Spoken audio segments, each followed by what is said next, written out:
राकेश त्रिपाठी जी, आपके ज्वाइन करने से पहले विपक्षी दल के आपके सहयोगी ये कह रहे थे कि आप लोग मणिपुर पर अपनी चुप्पी तोड़ देते तो अविश्वास प्रस्ताव लाने की जरूरत नहीं पड़ती।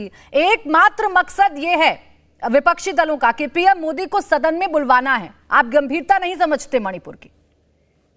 देखिए, विपक्ष अपनी जिम्मेदारी का गंभीरता से निर्वहन नहीं कर रहा है। जानबूझ करके हर विषय पर हल्ला करना ये विपक्ष ने एक रणनीति बना करके रख ली है और निश्चित तौर पर पूरे लोकतंत्र का इससे अपमान होता है जब लोकतांत्रिक संस्था लोकतंत्र के मंदिर में इस प्रकार का हंगामा किया जाता है।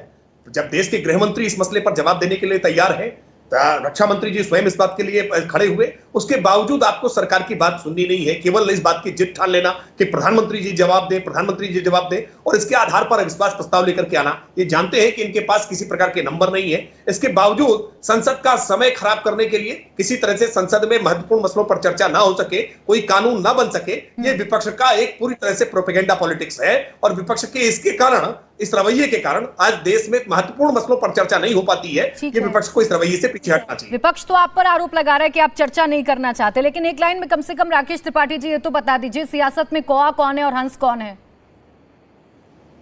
ये तो आज सबने विजुअल्स देखे हैं। आज विपक्ष के एक नेता के ऊपर कौवे ने किस तरह से झूठ बोले, कौवा काटते हुए भी दिखाई पड़ा है। तो ये तो स्पष्ट है कि कौन किस प्रकार से अपनी काली करतूतों को लेकर के आगे आता है। कौन जो है जानबूझ करके अपने भ्रष्टाचार पर की गई कार्रवाइयों को रुकवाना चाहता है। ठीक है राकेश त्रिपाठी जी, रीना गुप्ता जी, स्पष्ट हो गया तस्वीरों से। राकेश त्रिपाठी जी कह रहे हैं कि कौन है झूठा, कौन है सच्चा, झूठ बोले कौवा काटे।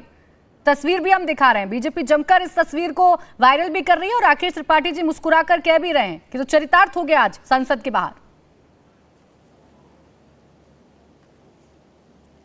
देखिए प्राची जी, भारतीय जनता पार्टी की पूरी कोशिश है कि इस तरह की छोटी और गिरी हुई बातें करके देश का ध्यान भटकाएं और पिछले 9 सालों से ये यही करते आ रहे हैं। कभी भी कोई मुद्दे की बात होगी हमेशा ध्यान भटकाएंगे। जहां तक नो कॉन्फिडेंस मोशन की बात है, संसद जो है हमारा लोकतंत्र का सबसे बड़ा मंदिर होता है और प्रधानमंत्री जी को चाहिए कि वो वहां जवाब दें, क्योंकि ये इस देश के सामने इससे ज्यादा कायर और बेशर्म प्रधानमंत्री इतिहास में नहीं हुआ भारत के, कि जब मणिपुर जल रहा था ये विदेशों में घुमक्कड़ी कर रहे थे और यूरोपियन यूनियन तक मणिपुर की आवाज चली गई और प्रधानमंत्री के कानों पर जू नहीं रहेंगी। जहां तक नो कॉन्फिडेंस मोशन के नंबर ऑफ वोट्स की बात है, प्राची जी, ये सत्य की लड़ाई है, ये महाभारत की लड़ाई है। महाभारत की लड़ाई में 5 पांडव 100 कौरव के सामने खड़े हुए थे और आज भी देश के सामने वही स्थिति है कि जिस तरह से भारतीय जनता पार्टी के शासन में, लेकिन अविश्वास प्रस्ताव तो नंबर्स के हिसाब से जीता जाता है ना। और जिस सत्य की आप बात कर रहे हैं, लोकसभा का सत्य तो ये कह रहा है कि 333 प्लस के साथ एनडीए सबसे ज्यादा मजबूत है। तो अविश्वास प्रस्ताव लाकर आप क्या हासिल कर लीजिएगा? प्राची जी देखिए, जो सत्य की लड़ाई होती है उसमें हार जीत नहीं देखी जाती।